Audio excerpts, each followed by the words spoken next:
നിങ്ങൾ ശരിക്കും പറഞ്ഞാൽ അയാൾ പറയുന്ന എല്ലാ കാര്യങ്ങളും ഇപ്പൊ അയാളുടെ ഒരു കൺട്രോളിങ് പവർ ഉള്ള ഒരു എനർജി ആയിട്ടാണ് ഫീൽ ചെയ്യുന്നത്. അപ്പൊ അയാൾ പറയുന്ന രീതിയിൽ നിങ്ങളും അതുപോലെ തന്നെ അയാൾ പറയുന്ന കാര്യങ്ങളൊക്കെ കേട്ടും അനുസരിച്ചൊക്കെ തന്നെ പോയിക്കൊണ്ടിരുന്നത്. അപ്പൊ നിങ്ങൾക്ക് ആ ഒരു സമയത്ത് നിങ്ങൾ ഈ റിലേഷൻഷിപ്പിൽ ഇയാൾ ഓവർ കൺട്രോൾ ചെയ്യുന്നു, വേണ്ടാത്ത കാര്യങ്ങൾക്കൊക്കെ അനാവശ്യം ഇടപെടുന്നു, അങ്ങനത്തെ ഒരു ചിന്തകളും കാര്യങ്ങളൊന്നും ഇല്ലായിരുന്നു. കാരണം എന്ന് വെച്ചാൽ നിങ്ങൾ ഓൾറെഡി റിലേഷൻഷിപ്പിലാണ്.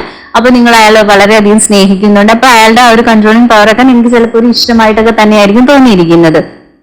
അപ്പൊ അതിന് നിങ്ങൾ യാതൊരു തരത്തിലും നെഗറ്റീവ്സും കാര്യങ്ങളും ഈ ഒരു റിലേഷൻഷിപ്പിൽ കണ്ടില്ല. അപ്പൊ അതൊക്കെ കൊണ്ട് തന്നെ ഈ ഒരു റിലേഷൻ ബാലൻസ് ആയി പോയിക്കൊണ്ടിരുന്നു. പക്ഷെ നിങ്ങൾ ഇങ്ങനെ കാണിക്കുന്നത് കൊണ്ട് തന്നെ അയാൾ വളരെ എൻജോയ് ചെയ്യുന്നുണ്ട്. കാരണം വെച്ചാൽ നിങ്ങൾ കുറ്റങ്ങളൊന്നും പറയുന്നില്ല, നിങ്ങൾ ഓക്കെ ആണ് ആ ഒരു റിലേഷൻഷിപ്പിൽ. അപ്പൊ നിങ്ങളുടെ ആ ഒരു പോസിറ്റീവ് മൈൻഡും ആ ഒരു ആറ്റിറ്റ്യൂഡും ഒക്കെ അയാൾക്ക് ഭയങ്കരമായിട്ടും ഒരു കുഴപ്പമില്ലാത്ത രീതിയിലൊക്കെയാണ് പോയിക്കൊണ്ടിരുന്നത്. അപ്പൊ ഇതായിരുന്നു ഈ ഒരു റിലേഷൻഷിപ്പിൽ നിങ്ങൾ സ്റ്റാർട്ടിങ്ങില് ഒക്കെ ഉണ്ടായിരുന്ന ആ ഒരു എനർജി എന്ന് പറഞ്ഞാല്. അപ്പൊ അവർക്ക് തന്നെ ചില സമയത്ത് ഫീൽ ചെയ്യുന്നുണ്ട്, നിങ്ങൾ അവരെ ഡീപ്പായിട്ടും കെയർ ചെയ്യുന്നുണ്ട്, നിങ്ങൾക്ക് എന്ത് കാര്യങ്ങളും മനസ്സിലാവുന്നുണ്ട്, അതുപോലെ തന്നെ നിങ്ങൾ ഭയങ്കര സ്നേഹത്തോടും അതേപോലെ നല്ലൊരു കൈൻഡ്നെസ് ഒക്കെ കാണിക്കുന്നുണ്ട്. എല്ലാ തരത്തിലും നിങ്ങൾ സ്ട്രോങ്ങും കോൺഫിഡന്റും ആണ്. അപ്പൊ അയാളുടെ എല്ലാം, അതായത് അയാളുടെ ജീവിതത്തിൽ വന്നിരിക്കുന്ന ഓരോ കാര്യങ്ങളും പുതിയ കാര്യങ്ങളും അല്ലെങ്കിൽ എല്ലാ കാര്യത്തിനും നല്ല തരത്തിൽ അയാളെ നല്ല രീതിയിലോട്ട് ഗൈഡ് ചെയ്യാൻ നിങ്ങൾക്ക് പറ്റിയിട്ടുണ്ട്. അപ്പൊ ആ ഒരു എനർജിയൊക്കെ അയാൾ വളരെയധികം സന്തോഷിച്ചിരുന്നു. അപ്പൊ ആ ഒരു സമയത്തൊക്കെ ഈ ഒരു നിങ്ങൾ തമ്മിലുള്ള റിലേഷൻഷിപ്പ് വളരെ ബാലൻസ്ഡ് ആണ്. അതായത് നിങ്ങളുടെ ഒരു എനർജി ഭയങ്കരമായിട്ടും പോസിറ്റീവായിട്ട് തിങ്ക് ചെയ്യുന്നത് കൊണ്ടായിരുന്നു അന്ന് ആ ഒരു റിലേഷൻഷിപ്പ് വളരെ പോസിറ്റീവായിട്ട് പോയിക്കൊണ്ടിരുന്നത്. അപ്പോ എല്ലാ കാര്യങ്ങളും വളരെ നല്ല രീതിയിൽ വളരെ എക്സൈറ്റ്മെന്റ് ആയിരുന്നു. എനിക്ക് വളരെ സന്തോഷവും വളരെ എക്സൈറ്റഡും വളരെ എനർജറ്റിക്കും ആയിട്ട് ഈ ഒരു റിലേഷൻഷിപ്പ് പോയിക്കൊണ്ടിരുന്നതാണ്.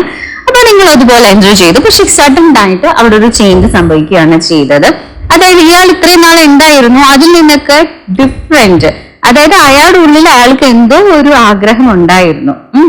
അയാളുടെ ഉള്ളിൽ അയാൾ അടക്കി വെച്ചിരുന്ന ആ ഒരു കാര്യം, അത് ചിലപ്പോ നിങ്ങളെ ഇഷ്ടപ്പെട്ടിട്ട് അത് നിങ്ങളിലൂടെ നേടാനോ അതല്ലെങ്കിൽ അയാൾക്ക് ഉണ്ടാകുന്ന ഒരു പാസ്റ്റ് ഓരോരുത്തരുടെ സിറ്റുവേഷൻ വെച്ചെടുക്കുന്നത്. ചിലപ്പോ അയാൾക്ക് നിങ്ങൾ വഴി എന്തെങ്കിലും സോഴ്സിലോട്ട് പോകണമായിരിക്കും, അതല്ലെങ്കിൽ അയാൾക്ക് പാസ്റ്റിലുണ്ടായിരുന്ന എന്തെങ്കിലും ട്രോമാസ്, അത് റിലേഷൻഷിപ്പ് ആയിരിക്കാം, ഫാമിലി ആയിരിക്കും. അതായത് എന്ത് പാസ്റ്റിലുണ്ടായ എന്ത് കാര്യത്തിൽ നിന്നും ഒന്ന് മൈൻഡിനെ ഒന്ന് റിലാക്സ് ചെയ്യാൻ വേണ്ടി അല്ലെങ്കിൽ ആ ഒരു മൈൻഡ് കംപ്ലീറ്റ്ലി മാറ്റാനൊക്കെ വേണ്ടി ഒരു ചുമ്മാ ജസ്റ്റ് ഒരു ടൈപ്പ് ഓഫ് രീതിയിലായിരിക്കാം അയാൾ വന്നിട്ടുള്ളത്. അപ്പോ അങ്ങനെ എന്തൊക്കെയോ അയാൾ ഉള്ളിൽ ഒതുക്കി വെച്ചിരുന്ന ആ ഒരു വികാരമുണ്ട്.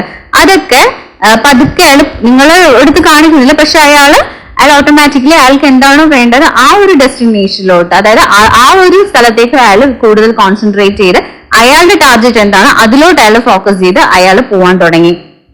അപ്പോ ഇവിടത്തെ സംഭവം എന്ന് വെച്ചാൽ നിങ്ങളായിട്ടുള്ള റിലേഷൻഷിപ്പില്